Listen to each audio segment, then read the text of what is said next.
Ce matin, nous sommes ensemble et le titre du message est le suivant. Et nous allons commencer une série de messages sur le thème « Reviens à la maison ». Reviens à la maison. Est-ce que tu peux dire à ton voisin « Reviens à la maison ». Dis-lui ça avec un sourire. Reviens à la maison. Reviens à la maison. Je voudrais vraiment vous encourager, que nous soyons encouragés ce matin. S'il y a une chose qui est importante que je voudrais que tu puisses faire ce matin, est la chose suivante. Mets ta confiance en Dieu. Mets ta confiance en Dieu. Faire confiance à Dieu, même lorsque tout sous tes yeux semble bloqué. Quand tu as l'impression que tout est bloqué dans ta vie, je t'invite à faire confiance à Dieu. Il est celui qui est capable d'ouvrir des chemins là où il n'y a jamais eu de chemin. Il n'y a pas d'amen à cela? Notre Dieu, le Dieu que l'on sert, est le Dieu qui est fort et puissant. Il est capable de créer des chemins là où il n'y a jamais eu de chemin. Et il te dit ce matin, fais-moi confiance. Je parle à quelqu'un ce matin, ce message c'est pour toi. Dis à ton voisin, ce message c'est pour toi, dis-lui ça. Même lorsque tu ne vois pas le bout du tunnel, même lorsque tu ne connais pas la route, même lorsque tu ne vois pas là où Dieu t'amène, il te dit simplement, fais-moi confiance. Il te dit simplement ce matin, fais-moi confiance. Amen. Nous allons visionner quelques instants cette courte vidéo que je te demande de porter attention bien à ce que fait ce monsieur. Merci.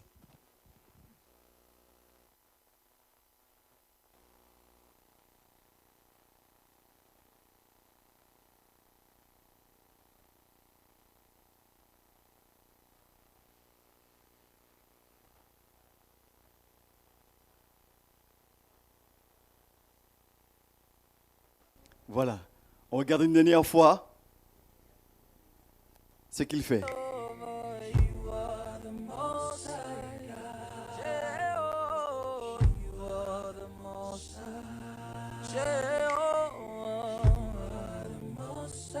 Voilà.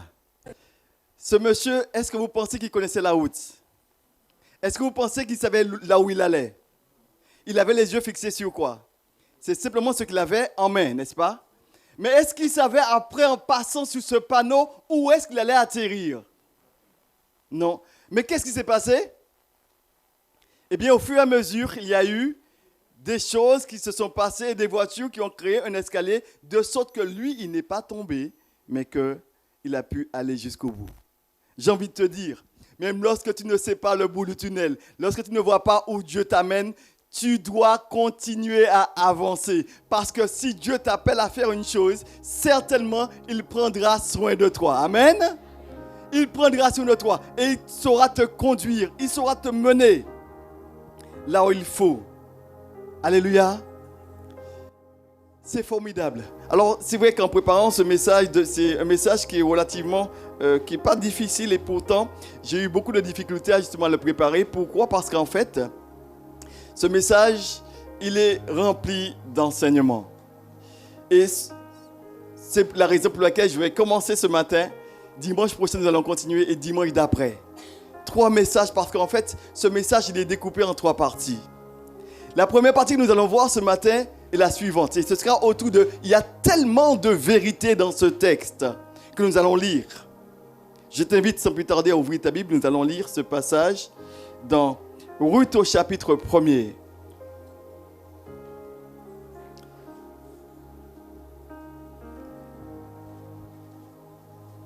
Le titre du message est le suivant.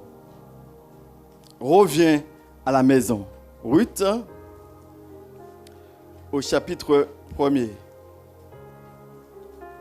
Nous allons faire lecture de ce chapitre et nous allons, au travers de ce chapitre, relever quelques vérités. La première vérité que nous allons voir ce matin est la suivante. Si tout est bloqué autour de toi, cela ne veut pas dire que Dieu n'est pas avec toi. Si tout est bloqué autour de toi, cela ne veut pas dire que Dieu n'est pas là. Ça ne veut pas dire que Dieu n'est pas au contrôle de toutes choses. Amen. Il est au contrôle de toutes choses.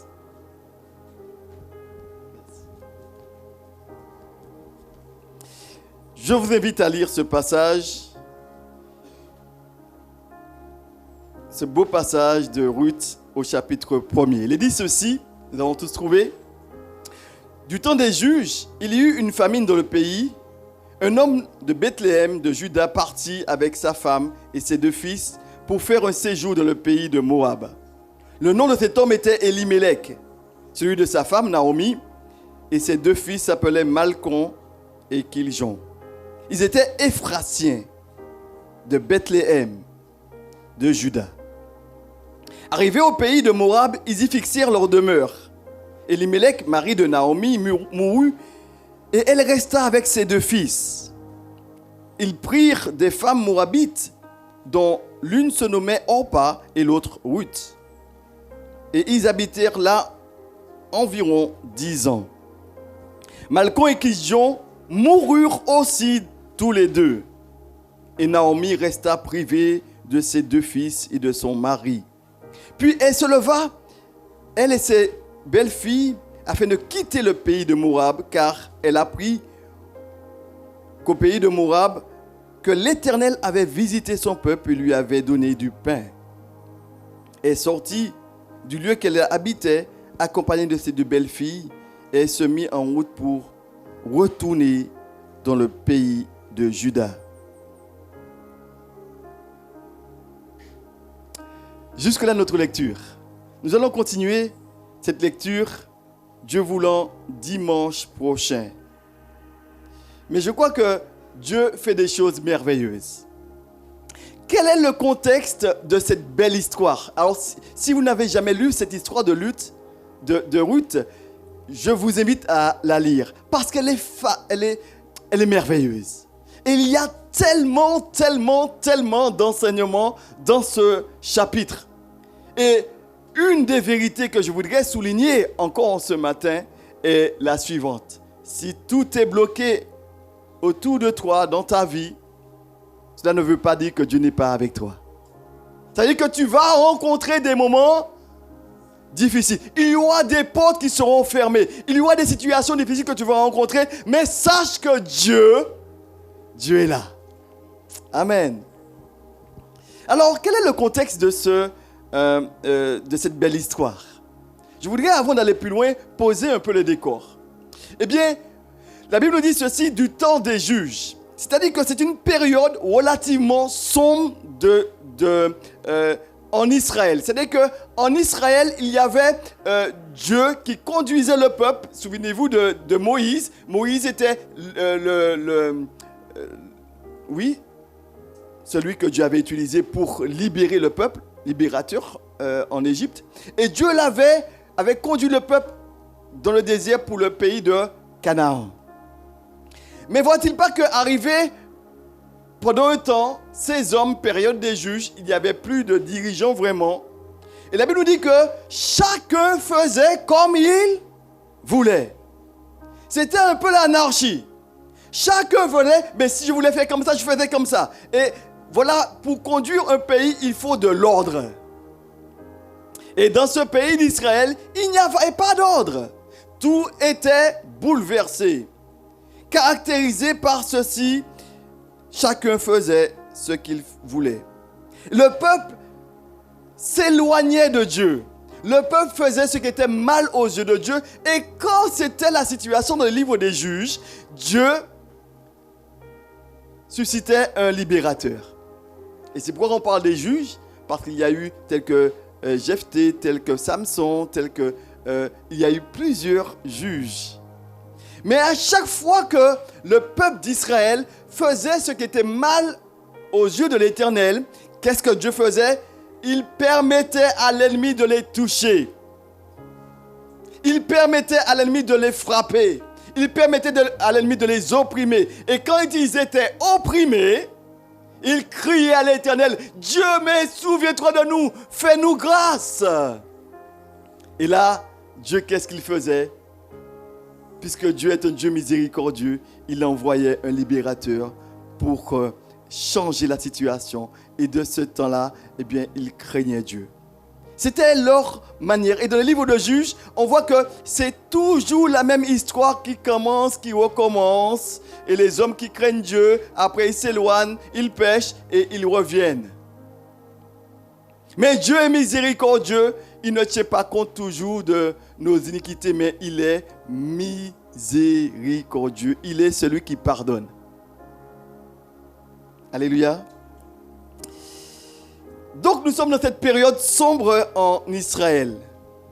Nous allons souligner trois vérités dans ce texte. La première vérité, c'est la diapo, l'autre diapo, merci. Si tout est bloqué autour de toi, cela ne veut pas dire que Dieu n'est pas avec toi. Voilà-t-il pas? Le contexte est le suivant. Un homme, Elimelech, avec sa famille, ils sont confrontés à un gros problème. Le problème qu'ils rencontrent est le suivant. Il y a la famine. Dans le pays où ils sont, il y a la famine. Et il se dit, mais je ne comprends pas, Seigneur. Éternel Dieu, c'est toi qui as créé le ciel et la terre. C'est toi que nous craignons. Nous craignons l'Éternel, celui qui n'a ni commencement ni fin. Nous sommes ton peuple. Nous sommes le peuple d'Israël. Nous sommes le peuple choisi par Dieu. Et pourtant, dans le pays qui doit être un pays où coule le lait et le miel, le pays qui doit être un pays où il y a la bénédiction, la pluie de la bénédiction, ne voilà-t-il pas que dans ce pays-là, il y a la famine? Et là, Elimelech et sa famille, ils vont se dire, mais que faire? Que faire parce que tout est bloqué? Nous sommes là, le peuple de Dieu, dans son pays, là où Dieu doit bénir. Ne voit-il pas qu'il n'y a pas de bénédiction? Tout est bloqué, les portes sont fermées. Alors une question s'élève. On se pose la question qui est la suivante parce que nous ne sommes pas différents des temps des juges. Dieu, est-ce que tu es là? Ça vous est jamais arrivé de poser à Dieu la question, mais Dieu, mais qu'est-ce que tu fais? Est-ce que tu es là, Dieu? Est-ce que tu m'entends? Parce qu'on a l'impression que le ciel est d'airain. Il n'y a rien qui passe. Et Elimelech était face à un problème important. On a certainement posé cette question. Si Dieu, tu étais avec moi, mais pourquoi je rencontre tant de problèmes?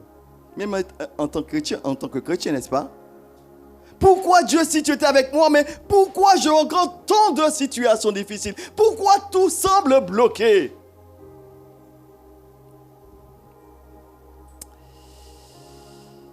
Comment est-ce possible, ce chef de famille, face à ce problème, une famine dans le pays? Il est à Bethléem. Il est à Bethléem. À Bethléem, il y a une famine. Alors, vous savez, il est bon pour nous de définir un mot très important en hébreu qui est Bethléem. Bethléem veut dire en hébreu maison de paix. Ça veut dire Beth qui veut dire maison et l'Echem précisément, c'est maison du pain, le pain. Et d'après son étymologie, il y a cette notion dans ce nom, Bethléem, maison. La maison, c'est là où on se sent en sécurité, n'est-ce pas? C'est là où on fait sa demeure, où on est bien. La maison, dans cette maison, il doit y avoir du pain. Parce que Bethléem était considéré en Israël comme étant la maison où Dieu pourvoit à tous nos... Et voilà-t-il pas que dans cette situation, dans ce pays, dans cette contrée de Bethléem, il n'y a pas de pain. Il y a un problème. Il n'y a pas de sécurité. Il n'y a pas de quoi manger. Et pourquoi? Pourquoi n'y a-t-il pas de pain dans la maison, de la maison du pain? Pourquoi il n'y a rien dans la maison du pain? Parce que Bethléem veut dire maison de pain. Et là, il y a une sécheresse.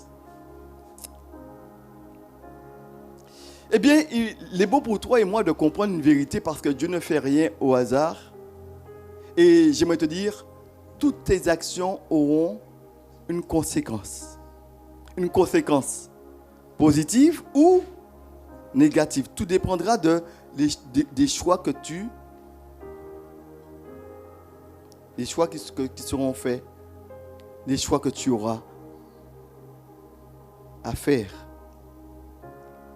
Pourquoi il n'y a pas de pain dans la maison de pain? Simplement parce que le peuple d'Israël s'était éloigné de Dieu. Et j'aimerais te dire ceci, d'ores et déjà, s'éloigner de Dieu, c'est s'éloigner de la bénédiction. S'éloigner de Dieu, c'est attirer sur toi, non pas la bénédiction, mais là, ça devrait donner à réfléchir à une personne ce matin. Quels sont ceux qui veulent la bénédiction? Je vais voir des mains. Alléluia. Si tu veux la bénédiction, eh bien il faut faire ce que Dieu demande de faire. Et le peuple d'Israël nous dit ceci. Je vous invite à lire ce passage. Nous allons lire ensemble dans Deutéronome. Parce que dans la maison du pain, il y a une sécheresse simplement parce que, eh bien, ils n'ont pas fait ce qu'il fallait. En Israël, ils ont abandonné Dieu. Abandonner Dieu a toujours de l'eau de conséquences. Regardez avec moi ce qu'il est dit dans Deutéronome chapitre 28. Je vais simplement lire ce passage dans 28 à partir du verset 1er. Il dit ceci, versets 1 à 14. Et j'aimerais te dire que l'obéissance attire sur toi la bénédiction. Mais la désobéissance attire sur toi la malédiction. Quelqu'un dit, mais oulala, c'est dur ça. C'est la réalité. Lisons ensemble ce qu'il est dit dans Deutéronome au chapitre 28. Il est dit ceci, si tu obéis à la voix de l'Éternel, ton Dieu, en observant et en mettant en pratique tous ces commandements que je te prescris aujourd'hui, l'Éternel, ton Dieu, te donnera la supériorité sur toutes les nations de la terre. Alléluia. Dieu est celui qui donne la supériorité. Quelqu'un, vous savez, nous sommes impressionnés parce que les hommes cherchent à être supérieurs par leurs propres moyens. Mais si tu crains Dieu, Dieu lui-même va te donner la supériorité dans tout. Si maintenant, pour que les choses soient bien claires, tu es en train de vendre des pistaches et il y a au moins 5 marchands à tes côtés. Bizarrement, tes pistaches passent. Tes pistaches partent. Pourquoi? Parce que celui qui est avec toi est celui qui a tout, celui qui te bénit. Quand tu es béni, rien ne peut enlever la bénédiction. C'est-à-dire qu'il peut y avoir beaucoup de personnes qui vendent la même chose que toi et pourtant tes pistaches partent. En premier, pourquoi? Parce que quand tu fais ce qui est agréable à Dieu, il y a des bénédictions qui nous accompagnent. Alléluia. Et il est dit ceci, tu seras béni. Alléluia. Ton Dieu te donnera la supériorité sur toutes les nations de la terre. Voici les bénédictions qui se répandront sur toi et seront ton partage lorsque tu obéiras à la voix de l'Éternel ton Dieu. Tu seras béni dans la ville. Tu seras béni dans les champs. Est-ce qu'on peut dire amen à cela? Tu seras béni dans la ville, dans les champs. Le fruit de tes entrailles, le fruit de tes entrailles, vous savez de quoi il s'agit? Les enfants. Ah, les parents, je connais un parent ce matin qui s'arrache la tête avec les enfants. Arrache les cheveux, n'est-ce pas? Ah, les enfants, après, je ne parle ni d'ouvant. Toute manière, ils pièce pas. Bon, faut pas dire ça, hein, ils sont bons quand même, parce que l'enfant, c'est toujours une bénédiction de l'Éternel. Amen. Mais, combien c'est difficile, n'est-ce pas, pour certains parents, quand l'enfant arrive à une certaine adolescence, de pouvoir l'orienter. Mais il est dit que quand tu obéis aux choses de l'Éternel, quand tu obéis à la loi de l'Éternel, le fruit de tes entrailles sera béni. Le fruit de tes entrailles, le fruit de ton sol, pour ceux qui cultivent, le fruit de ton sol sera béni. Le fruit de ton troupeau sera béni. Les portées de ton gros et de ton menu bétail, toutes les choses seront bénies. Ta corbeille et ta hutte seront béni. Tu seras béni à ton arrivée, tu seras béni à ton départ. Tout partout où aller, ou béni. L'Éternel te donnera la victoire sur tes ennemis qui s'élèveront contre toi. Ils sortiront contre toi par un seul chemin et ils s'enfuiront devant toi par... Alléluia! Par 7 chemins. En fait, rien ne pourra te résister si tu obéis à la loi de l'Éternel. Alléluia.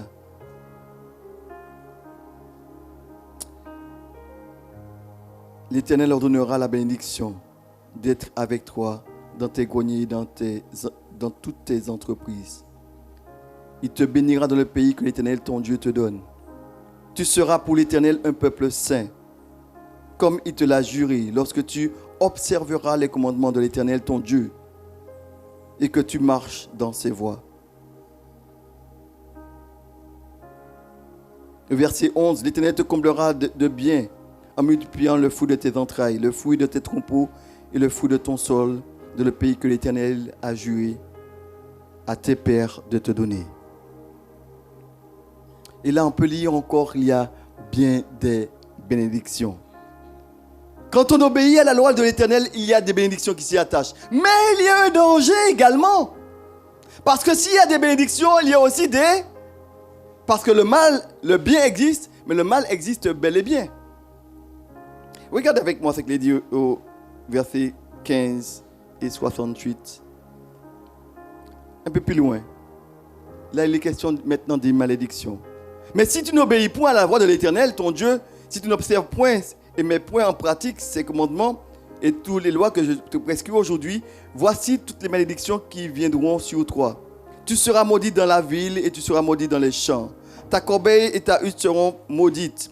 Le fruit de tes entrailles, le fruit de ton sol, les portées de ton gros et de ton menu bétail, toutes ces choses seront maudites. Tu seras maudit à ton arrivée, tu seras maudit à ton départ. L'Éternel enverra contre toi la malédiction, le trouble et la menace au milieu de toutes les entreprises que tu feras jusqu'à ce que tu sois détruit.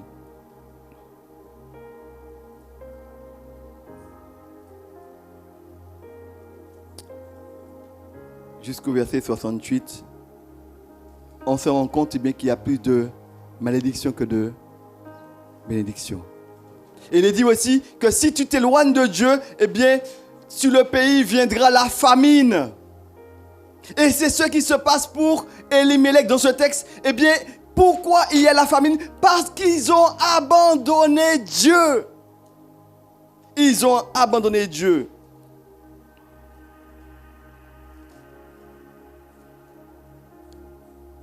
Le sachant, qu'est-ce qu'il devrait faire?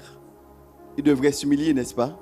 Dire, Seigneur, nous avons fait ce qui est mal à tes yeux, nous devrions revenir. Mais la Bible nous dit ceci, que Elimelech, il a un problème. Et son problème, c'est qu'il est dans le pays de Bethléem, dans ce pays, à Bethléem. Et à Bethléem, il n'y a pas de pain. Pourquoi? Parce qu'ils ont fait ce qui est mal aux yeux de l'Éternel. Et ne voit-il pas qu'ils se retrouvent dans une sécheresse? La question que j'aimerais te poser en ce matin. Comment réagissons-nous quand tout est bloqué autour de nous? À cause peut-être d'une conséquence de notre désobéissance. Est-ce que tu es conscient que la désobéissance amène la sécheresse dans ta vie? Elimelech est dans ce pays. Lieu où devait avoir la bénédiction, il n'y a pas de bénédiction, il y a la malédiction. Alors, Elimelech est devant un problème très important. Bien-aimé, j'aimerais te dire ceci, te poser la question suivante. Comment réagissons-nous quand nous sommes repris par Dieu? Quelle est notre attitude? On s'humilie ou on prend la fuite? Généralement, les hommes se séparent de ce qu'il ne faut pas. Quand Dieu te dit, mais écoute, cette situation, cette personne, ou encore ce que tu es en train d'entreprendre ne glorifie pas Dieu, abandonne cette chose pour revenir à Dieu. Qu'est-ce que nous faisons? nous tenons cette chose et nous abandonnons Dieu. Et nous coupons, non pas au bon endroit, mais plutôt au mauvais endroit. Cet homme Elimelech, il était face à un problème. Il était devant d'une grande difficulté. Et en tant que responsable, il devait faire face à cette situation. Que faire? Que faire quand tout est bloqué autour de moi? Que faire? Où aller? Faut-il rester ou faut-il fuir cette situation difficile? Comment que l'homme réagit? Comment réagissons-nous quand tout est bloqué? Et en tant que responsable, il devrait prendre les bonnes décisions, notamment pour sa famille, n'est-ce pas? En tant que père. Cet homme Elimelech, eh bien, avait une femme et 2 enfants. Sa femme s'appelait Naomi. Et sachez que Naomi signifie simplement beauté, douceur. Mais aussi douleur, lamentation. Et notez bien ceci, dans le mot Naomi, il y a aussi ceux qui manquent de force. Ceux qui manquent de force, de par son étymologie. Et voilà ce qui signifie Naomi. C'était sa femme. Ceux qui manquent de force. Et cette femme, Naomi, lui a donné, eh bien, 2 fils. Le premier qui s'appelle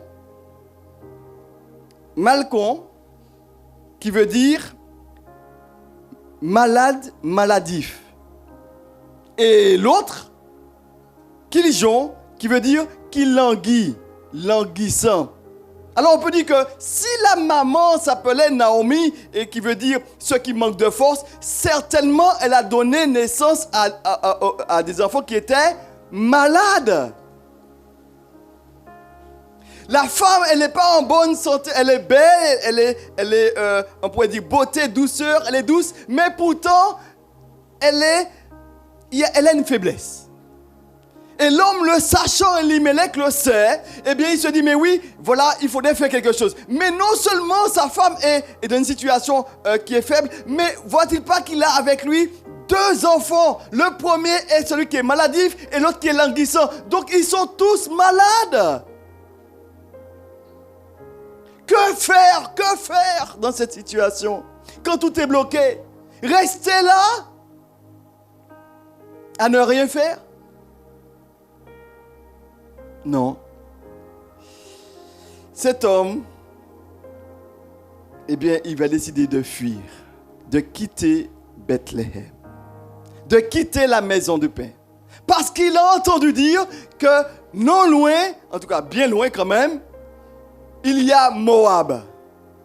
Et là, il a entendu dire qu'il y a du pain. Et il s'est dit, mais là, Moab est un lieu qui ne glorifie pas Dieu, mais il faut quand même qu'on puisse faire quelque chose quand même, hein?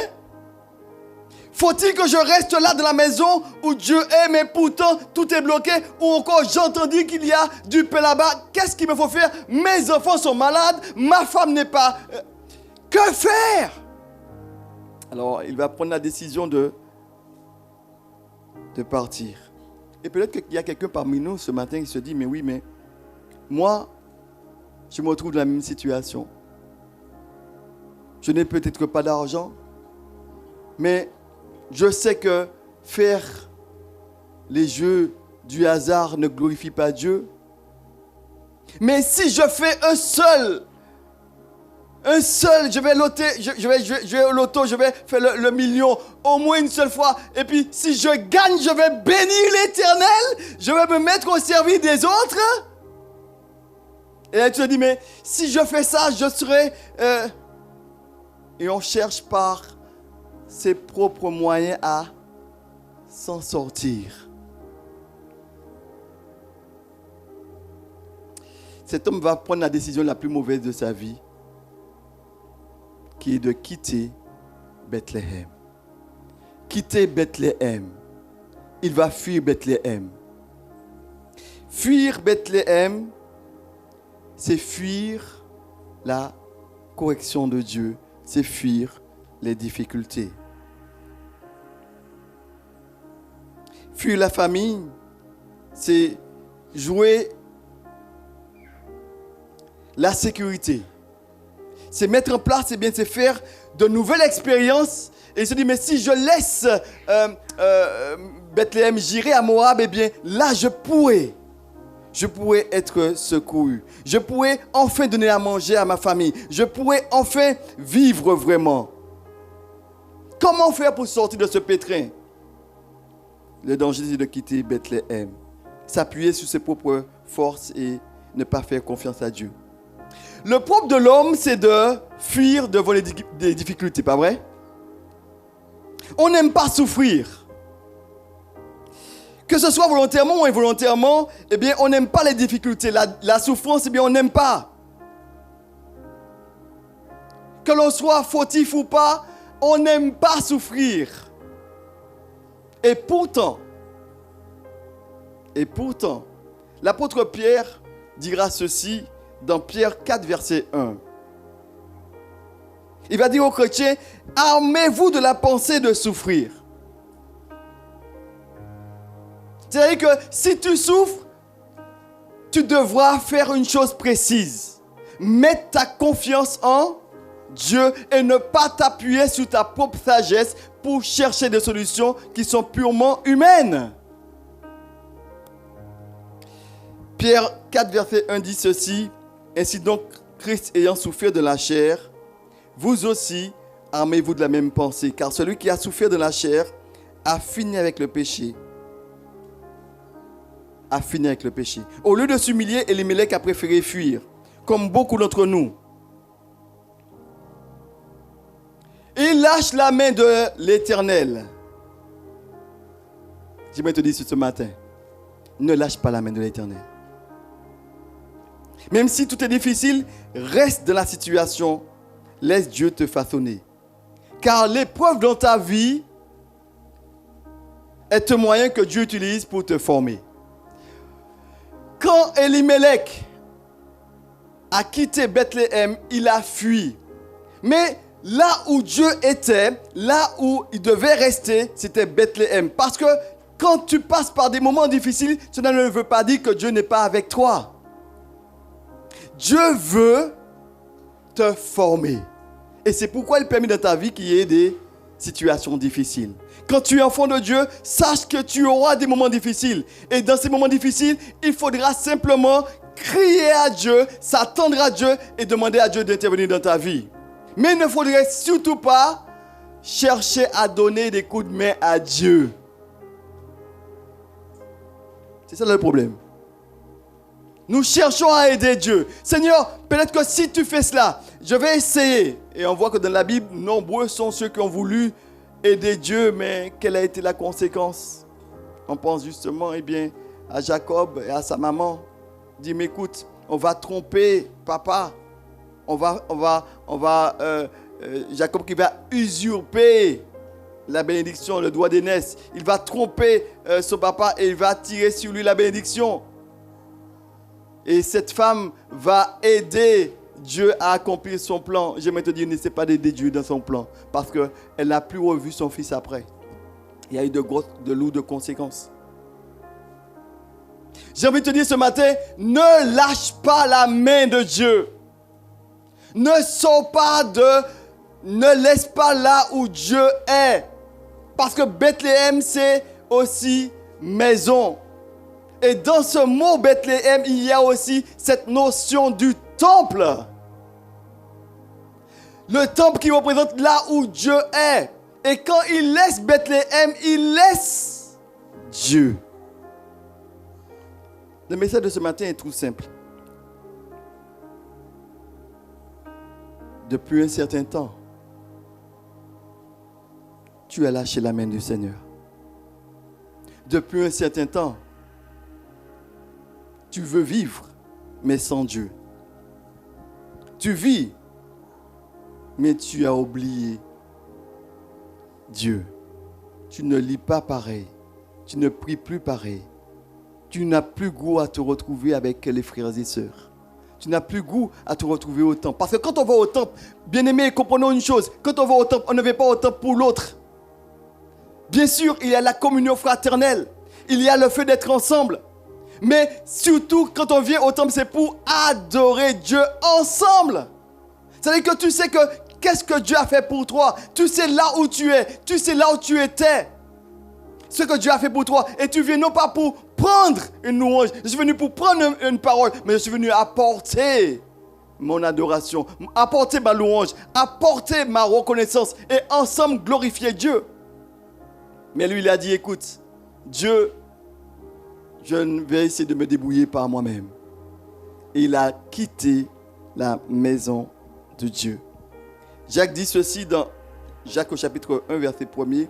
Mes frères, regardez comme un sujet de joie complète les diverses épreuves auxquelles vous pouvez être exposés, sachant que l'épreuve de votre foi produit la patience. Si Dieu permet que tu puisses passer par des moments difficiles, c'est parce qu'il veut faire sortir en toi un fruit. Le fruit vient dans l'épreuve. Alors beaucoup veulent grandir avec le Seigneur, mais ils ne veulent pas d'épreuve. Ce sera difficile. Si tu veux grandir avec Dieu, sache qu'il y aura des épreuves. Parce que l'épreuve dans ta vie, eh bien, est là pour te former. Non pas pour te tuer, mais pour te former. Et si tu fais confiance à Dieu, tôt ou tard, Dieu fera éclater sa gloire dans ta vie. Amen.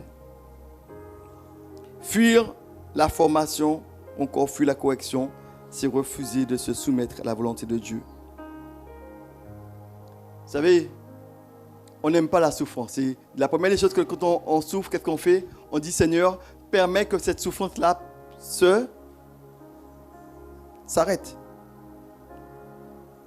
Mais nous ne disons pas, Seigneur, mais qu'est-ce que tu veux m'enseigner au travers de cette souffrance? Qu'est-ce que tu veux façonner? Quel fruit que tu veux faire sortir en moi? Qu'est-ce que tu veux faire en moi? Et nous disons, Seigneur, non, si tu es avec moi vraiment, eh bien, je n'ai pas connu de difficultés. Je vais te dire que c'est faux. Ceux qui t'ont présenté l'évangile, croient que l'évangile, tout sera rose, c'est faux. Parce que sache une chose, que tu es dans ce monde. Et dans ce monde, il n'y a que deux chemins. Soit tu es avec Dieu, ou soit tu es loin de Dieu et contre Dieu. Et si toi, tu es avec Dieu, ou soit tu es avec le diable. Il faut le dire comme cela, pour le dire comme cela. Parce que si tu lâches la main de Dieu, c'est pour tenir la main du... Comprenez bien. Hein? Alors dit, mais moi je ne veux pas sa main, mais que tu le veuilles ou non, si tu ne prends pas sa main, il va prendre ta main.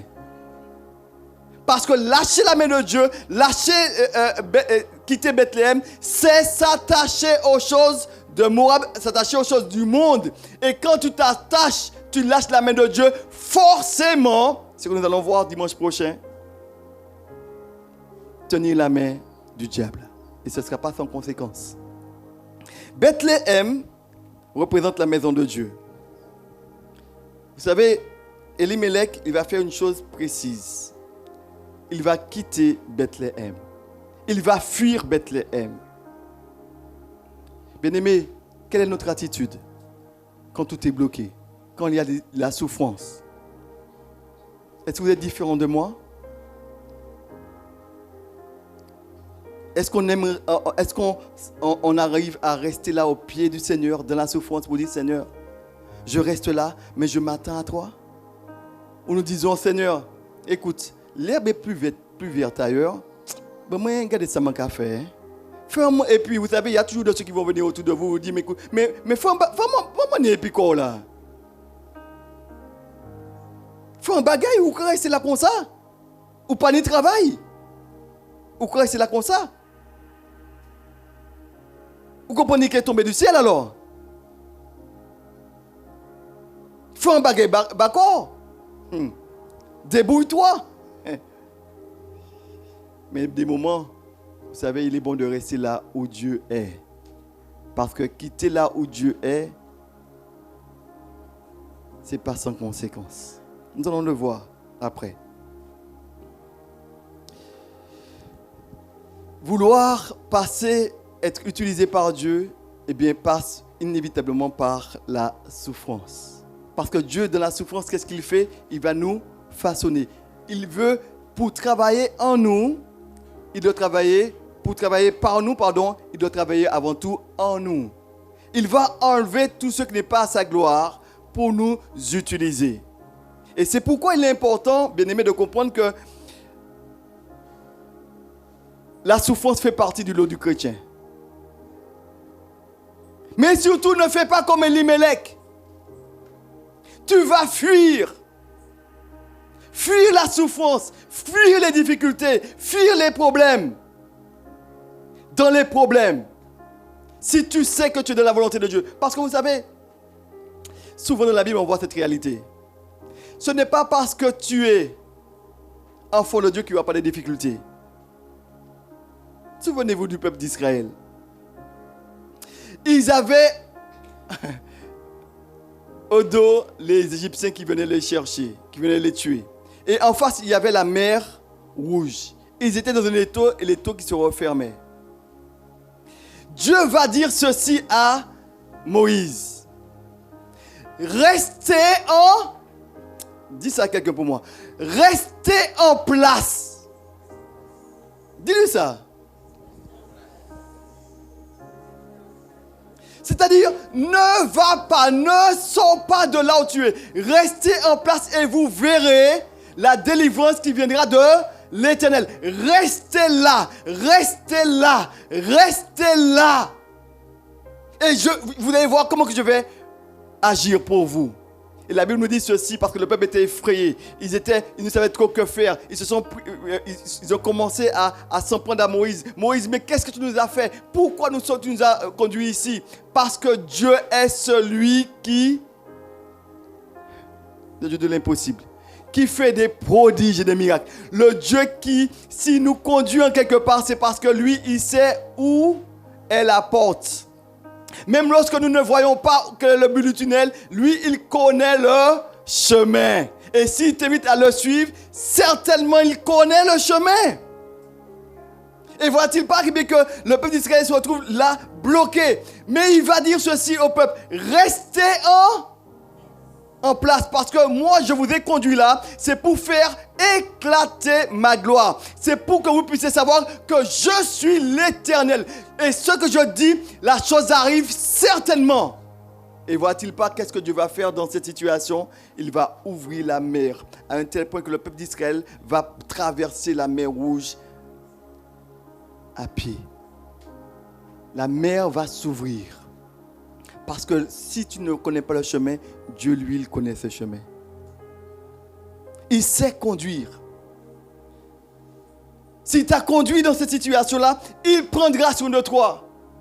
Mais qu'est-ce que nous faisons souvent? Nous disons, Seigneur, mais non, Seigneur, mais pas tant de difficultés, mais non, Seigneur. Comme Jonas, Dieu va lui dire, écoute, va à Ninive. Et qu'est-ce qu'il va faire? Sa raison, il va dire, écoute, moi je ne veux pas la souffrance. Je ne veux pas ta volonté. Je vais faire ma volonté. Et ma volonté sera quoi? Eh bien, d'aller à Tarsis. Il va vouloir fuir pour ne pas faire la volonté de Dieu. Dieu lui dit d'aller à Ninive et il va à Tarsis. Car ce peuple, il se dit, mais selon sa volonté, pour lui-même, le peuple ne mérite pas la grâce de Dieu parce qu'il doit amener un message qui va amener la repentance, qui va amener la conversion, parce que le peuple était dans une situation très difficile. Eh bien, Dieu va dire, Jonas, va leur dire, va les avertir. Et Jonas va dire, d'accord, il va se lever, non pas pour partir de la volonté de Dieu, mais il va se lever pour fuir. Jonas va fuir. Alléluia. Jonas va fuir ce que Dieu lui demande de faire. Et voit-il pas que qu'est-ce qui va se passer? Dieu va dire ceci. Jonas va à Ninive et il va à Tarsis. Mais qu'est-ce qui va se passer pour Jonas? La Bible nous dit ceci, parce que j'aimerais te dire que si tu veux fuir la volonté de Dieu, ce n'est pas sans conséquence. Mais qui peut fuir Dieu? Et vous savez, il a dit, mais écoute, non, je ne vais pas faire ta volonté. Je vais faire ma volonté. Je vais fuir, je vais prendre justement le bateau pour aller au sens inverse.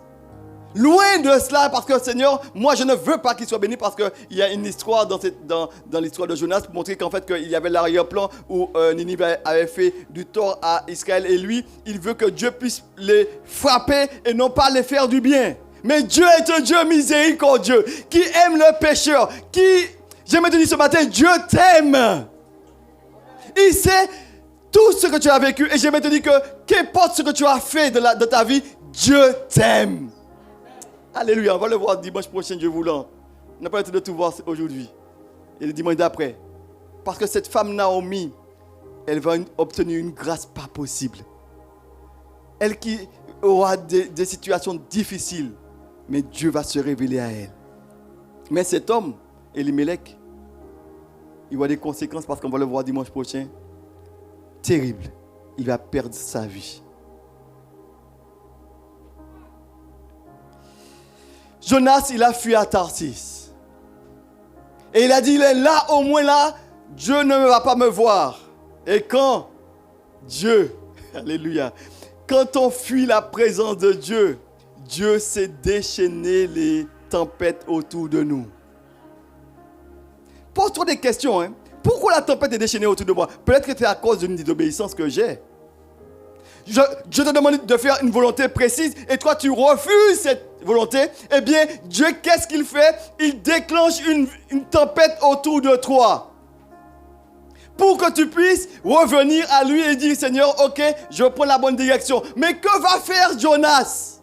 Quand il va entendre ce que Dieu voudrait, qu'est-ce qu'il a fait? Il a dit, mais il est descendu au fond. Il va boucher ses oreilles. Il va boucher ses yeux. Et souvent, Dieu nous parle, nous dit, abandonne ça, abandonne ça, abandonne ça. Mais qu'est-ce que nous disons? Ah non, Seigneur, je veux garder.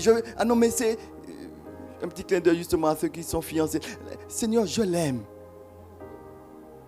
Mais c'est lui que j'aime.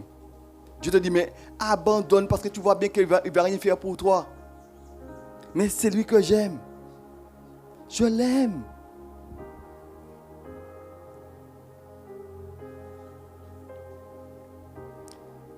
Qui peut fuir Dieu? Qui peut fuir Dieu? Jonas l'a essayé. La Bible nous dit que quand il a essayé de fuir Dieu, Dieu l'a rattrapé. Parce que Dieu nous connaît. Et qu'est-ce que Dieu a fait? Il a déchaîné la tempête. Et la tempête, justement, a sévi vraiment dans la vie de Jonas. Et au bout d'un moment, il a demandé, bien voilà, la mort. Jetez-moi dans l'eau. La Bible nous dit une chose extraordinaire. Dieu va dépêcher un poisson pour avaler Jonas, qui va être 3 jours dans le ventre d'un poisson. J'aimerais te dire ceci. Même si c'est difficile, reste dans la maison de Dieu. Même si c'est difficile, accepte la volonté de Dieu et avance. Si maintenant tout est bloqué autour de toi, demande pardon peut-être à Dieu à cause d'une désobéissance. Mais surtout, ne fais pas de compromis avec le péché. Ne quitte pas la maison de Dieu. Fuir Bethléem, c'est fuir la maison de Dieu. Lâcher la main de Dieu. Elimelech va prendre la décision de fuir avec sa famille. Comme certains ont décidé de fuir la maison de Dieu. Je veux dire, mais comme nous pouvons le vivre ici. Ici, c'est trop difficile à ces 2 ennemis. Je ne comprends pas. Et ils vont se dire, mais tiens, je préfère aller à Moab. Et peut-être qu'il y a ceux qui se disent, mais oui, mais ah non, venir à ces 2 ennemis, c'est pas encore structuré là. Ils sont en train de commencer, mais c'est pas vraiment ça. Et puis en plus, il y a la parole, bon, c'est comme si, c'est comme ça. Il n'y a pas vraiment de nourriture, il y a le pain, bon. Et puis on souhaite justement pouvoir aller plus loin. Il y a tant de problèmes, il y a trop de problèmes. Alors moi, je préfère aller dans une plus grande église. Et puis là, au moins, on prendra soin de moi. Je vais te dire, ne cherche pas d'église, mais cherche la présence de Dieu. Parce que là où Dieu est aussi la bénédiction. Et si Dieu te permet d'être en quelque part, c'est parce qu'il y a une raison. Et c'est parce que tu as quelque chose à faire. Amen. Malheureusement, les hommes, qu'est-ce qu'ils font? Eh bien, on coupe le mauvais côté. Quand il faut quitter non pas les choses de Dieu, mais quitter le péché qui nous éloigne de Dieu. Malheureusement, on se coupe de la communion fraternelle pour beaucoup. Et Elimelech, qu'est-ce qu'il fait? Il laisse Bethléem. Et quand il laisse Bethléem, il laisse ses frères, il laisse sa famille, il laisse ses parents, il laisse tout. Il laisse sa patrie. Et en quittant Bethléem, il laisse également le temple et il laisse également Dieu lui-même.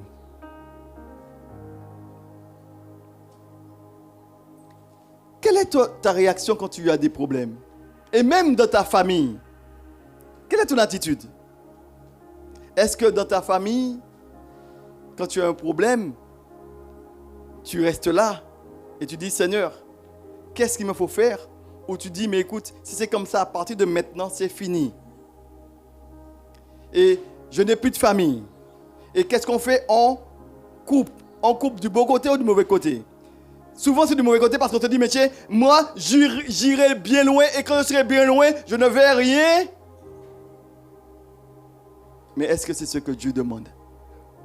Vous savez, c'est ce qu'a voulu faire Elimelech. Parce que j'aimerais te dire ceci.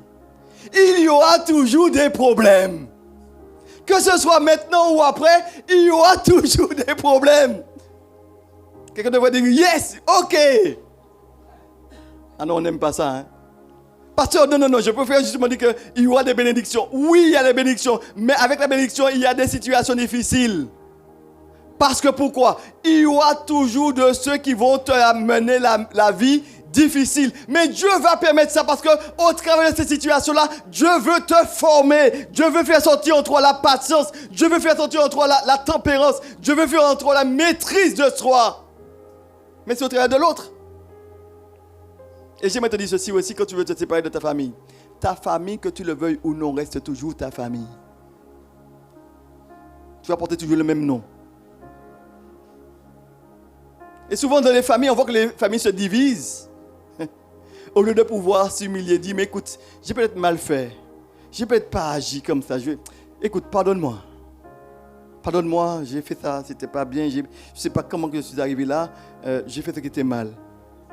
Mais malheureusement, comme Elimelech, on est prêt à quitter. On abandonne tout. Et on se dit, mais non, là maintenant, je vais faire mon expérience. Je vais faire ma vie. Tu l'as dit. Pas moi qui dis, hein, c'est vous-même qui dit. Je vais faire ma vie. Mais est-ce qu'on peut se séparer de sa famille? J'aimerais te dire ceci. Ton identité restera toujours. Parce qu'on ne change pas qui on est. Si tu existes, c'est parce qu'il y a bien eu quelqu'un avant toi. Si tu es présent, c'est parce que tu as eu des parents. Et tu sors de toujours de quelque chose. Mais tu restes toujours le même. On ne peut pas se séparer de sa famille. Et ça, c'est une réalité qui est physique. Mais cela peut être aussi dans l'église. Beaucoup, quand on a des difficultés, qu'est-ce qu'on fait? Ah non, si c'est comme ça, moi, je reste chez moi. À l'église, là, il y a trop de problèmes. Je me te dis que si tu vas à l'église, il y aura toujours des problèmes. Hein? Et même lorsque tu seras à la maison, il y aura des problèmes quand même. Mais quand tu vas te retrouver, parce que beaucoup ont dit, mais moi, je peux vivre ma foi seul.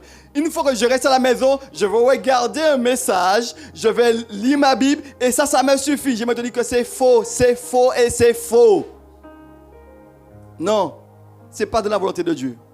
Parce que la Bible nous dit ceci dans les premiers chrétiens, qu'est-ce qu'ils faisaient? Ils persévéraient dans 4 choses. Ils persévéraient dans l'enseignement. Ils persévéraient dans les prières, dans la scène et aussi dans la communion fraternelle et la fraction du pain. Donc la scène. Mais la communion fraternelle, mais comment tu peux vivre la communion fraternelle en restant devant un écran? C'est ça le problème aujourd'hui. On veut être avec Dieu, mais on ne veut pas les frères et sœurs. Oh, Dieu, c'est lui qui a établi la communion fraternelle. C'est lui qui a établi l'église locale. Comment tu peux vivre sans Dieu? Tu veux dire que je veux vivre avec Dieu, mais je ne veux pas de l'église locale. Ce n'est pas possible. Parce que Dieu, c'est Dieu qui a établi l'église locale. Pourquoi? C'est pour que tu puisses grandir. La vie avec les frères et les sœurs, une chose très importante parce que c'est ce que Dieu veut. Et la Bible nous dit que Dieu a donné à l'église locale, eh bien, Il a donné à certains des dons, des capacités qui viennent de Dieu. Pourquoi? Eh bien, les yeux comme apôtre, tout ça, pourquoi? Pour le perfectionnement des saints. Quelqu'un dira, mais moi, parlez-moi de perfectionnement, c'est bon. Je reste chez moi. Au moins là, je ne peux pas ni problème et ni en frère. Je ne peux pas parler ni de vestimentaire. Il ne peut pas dire, je ne pas dire bonjour. Il ne peut pas dire, je ne peux pas dire ceci. Moi, la maison, personne ne puis c'est bon. Mais je me dis que si tu fais ça, tu viens de te couper des bénédictions. Parce que Dieu, ce qu'il veut, c'est que tu puisses grandir. Et quand tu vas te frotter avec le frère, quand tu vas te frotter à l'autre, eh bien, tu vas apprendre à pouvoir te maîtriser. Tu vas apprendre à pouvoir supporter. Et surtout, apprendre à pardonner. Ne plus revenir sur son passé, mais dire, Seigneur, le passé est passé. Mais maintenant, je te demande pardon. Pourquoi? Seigneur, je sais que ce que tu fais, c'est toi qui le fais. Vous savez, je bénis le Seigneur. Vous savez pourquoi? Parce que quand il m'a pardonné, il ne revient pas sur le passé. Celui qui revient sur le passé, c'est le diable. Et souvent, les chrétiens aiment faire le travail du diable. Vous savez qu'est-ce qu'il va faire? Il te rappelle ton passé. Vous connaissez ça, mais il compte ça à présent, mais pas garder là, non? Lui, c'est peut-être un serpent qu'il a. Il l'a toujours, mais attention, hein? Ah, au cas où il est là, mais ou pas ça y est vraiment, hein? Mais écoute, si Dieu t'a pardonné, et puis la Bible nous dit de ne pas soupçonner le mal. Amen. Donc si maintenant il a donné sa vie au Seigneur, gloire à Dieu, il a confessé ses péchés, il a abandonné, gloire à Dieu. Maintenant tu ne dois pas faire le travail du diable pour lui rappeler son péché. Parce que tu ne dois pas faire le travail du diable, tu dois faire le travail de Dieu qui te dit qu'il est le Dieu miséricordieux, qui fait grâce et qui fait grâce encore. Les chrétiens aujourd'hui, quand ça ne va pas, qu'est-ce qu'on fait? On se sépare. Moi, si c'est comme ça, je prends mes claques et je... C'est ce qu'a fait Elimelech. Il a dit, mais écoute, moi, cette situation-là, gardez votre problème, gardez la maison du pain, et moi, je m'en vais. Je prends ma famille et je m'en vais. Il s'est coupé du peuple d'Israël, il a quitté. Il y aura toujours des problèmes. Je vais te dire ceci, la Bible nous dit que parmi les disciples, il y a eu des divisions. Il y aura toujours des situations difficiles. Mais sache que si tu mets ta confiance en Dieu, tu ne seras pas déçu. Parce que si tu viens à l'église non pas pour rencontrer, mais pour rencontrer ton Dieu, pour l'adorer, sache que rien ne pourra t'empêcher de venir à l'église. Parce qu'à chaque fois que tu viens à l'église, je te dire quelque chose, une chose très importante, c'est que à chaque fois, Dieu a une bénédiction pour toi. Et quand tu as compris ça, tu ne pourras rater aucune des réunions. Parce qu'à chaque réunion, tu te dis que Dieu a quelque chose à me dire. Dieu a quelque chose à me communiquer. Dieu a quelque chose à mettre en moi. Et à chaque fois que tu viens, tu vois qu'il y a une chose qui t'interpelle. Il y a quelque chose qui te dérange. Ou encore une chose qui t'encourage. Bien-aimé, j'aimerais vous dire ceci. Ta présence peut encourager et ton absence peut facilement aussi. Je le disais justement au modérateur, que ta présence peut encourager, mais ton absence aussi peut décourager. Et nous sommes appelés à nous encourager mutuellement. Face au problème, que faire? Fuir? Non! Dis à ton voisin, ne fuis pas, mais reste en place. Si on t'a fait du tort, pardonne. Dis-lui cela. Et attends-toi au Seigneur.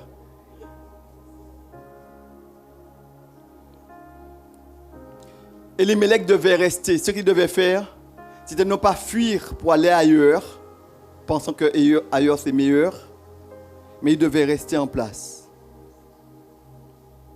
Parce qu'en restant en place, il restait dans la volonté de Dieu. Et quand on reste dans la volonté de Dieu et qu'on s'humilie, qu'on cherche Dieu, Dieu est celui qui répond et qui fait grâce.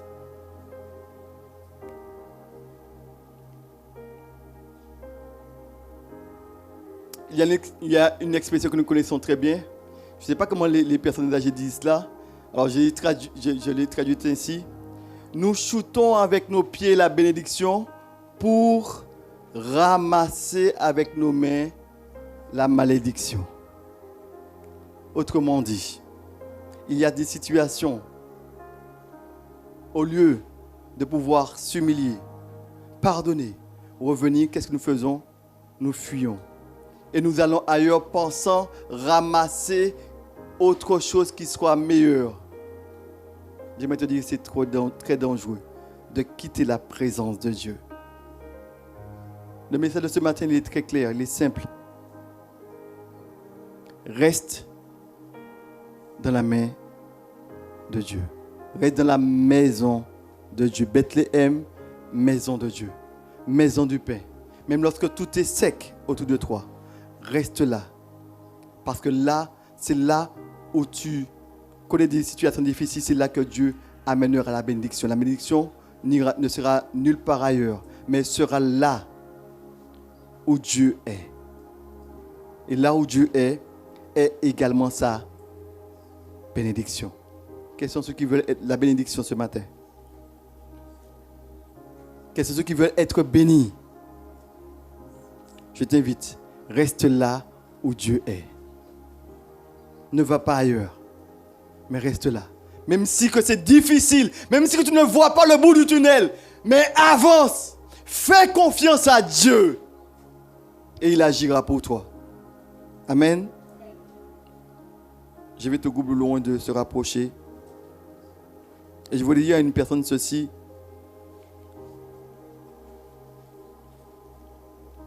Je voudrais prier avec une personne ce matin. C'est vrai que il y a tellement de vérité dans ce texte. Et cela est difficile de pouvoir communiquer toutes ces bénédictions. Vous savez, la Bible, elle est formidable. C'est la parole de Dieu. Elle est profonde.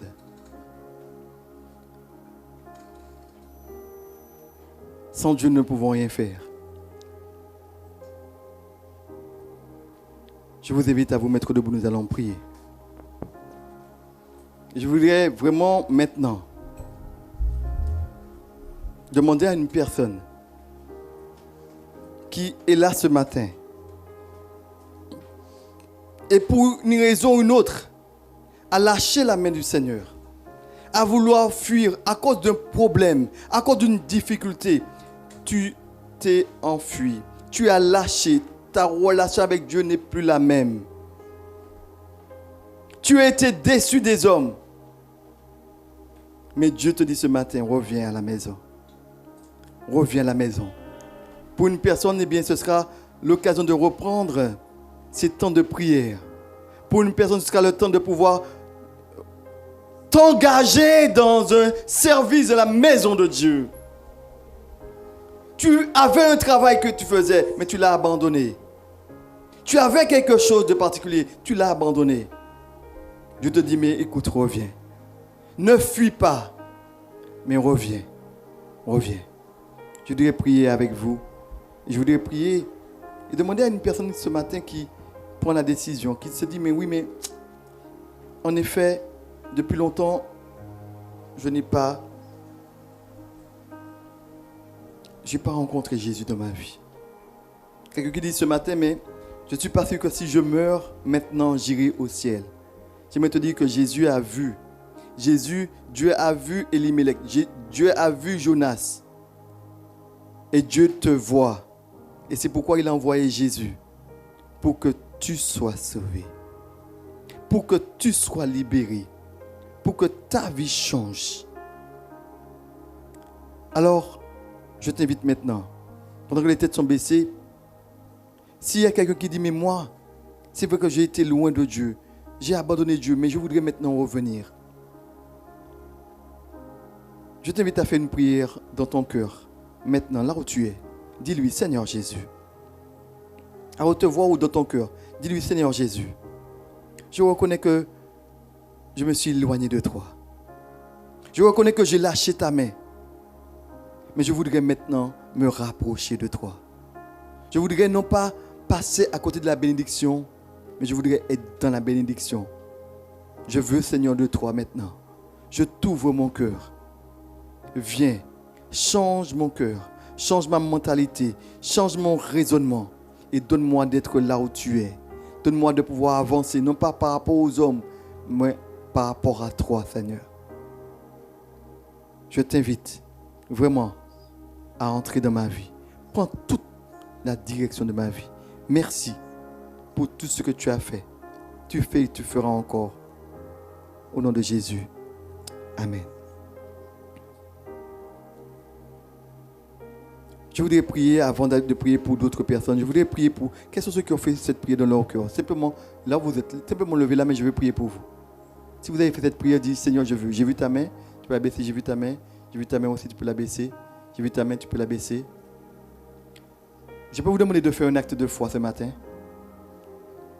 Oublions ceux qui sont à côté de nous. Rapprochez-vous, je voudrais prier avec vous. Parce que je crois qu'il y a une grâce particulière pour certains ce matin. Ceux qui ont levé la main, rapprochez-vous, je veux prier avec vous. Je veux prier avec vous parce que je crois qu'il y a un travail, il y a quelque chose que Dieu veut faire. Parce que peut-être que tu es en lutte. Il te faut fuir certaines choses. Tu te dis, mais Seigneur, j'arrive pas. Et peut-être quelqu'un te dit, mais oui, je veux, mais je n'y arrive pas. Le Seigneur, il se dit, mais maintenant, si tu as lâché ma main, je veux tenir ta main. Je veux tenir ta main.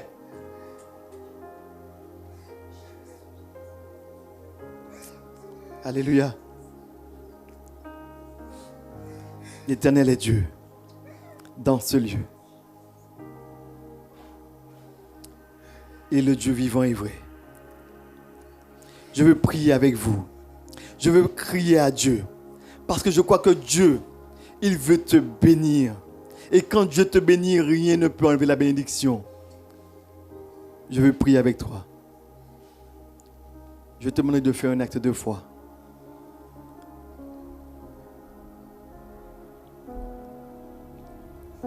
Tends tes mains vers le Seigneur comme une prière. Dis-lui, Seigneur, dis-lui, Seigneur, me voici devant toi, avec mes faiblesses.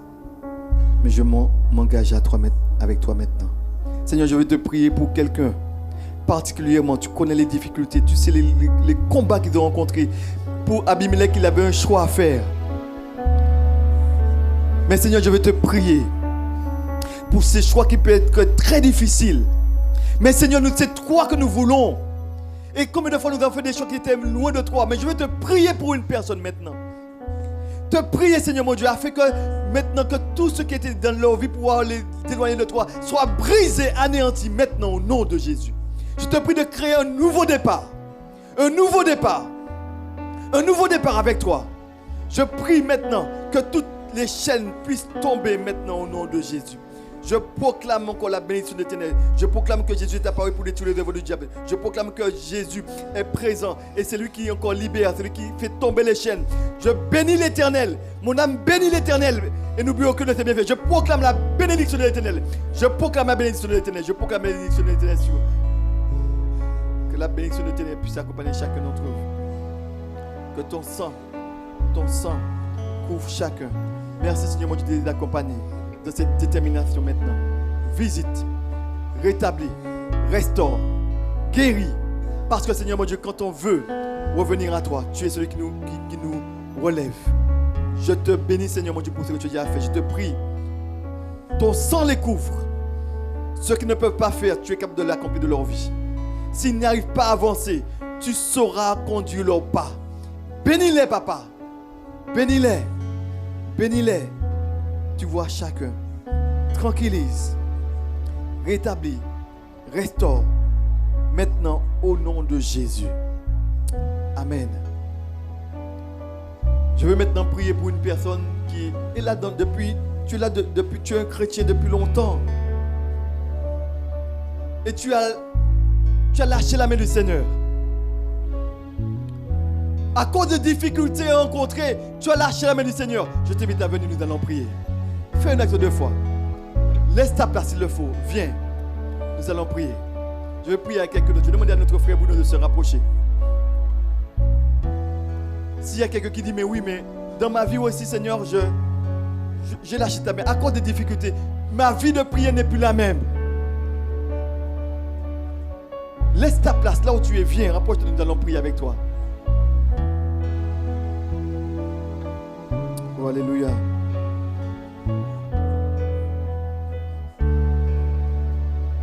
Je laisse notre frère Bruno. Il va prier pour tous ceux qui prennent cette décision ce matin de pouvoir abandonner.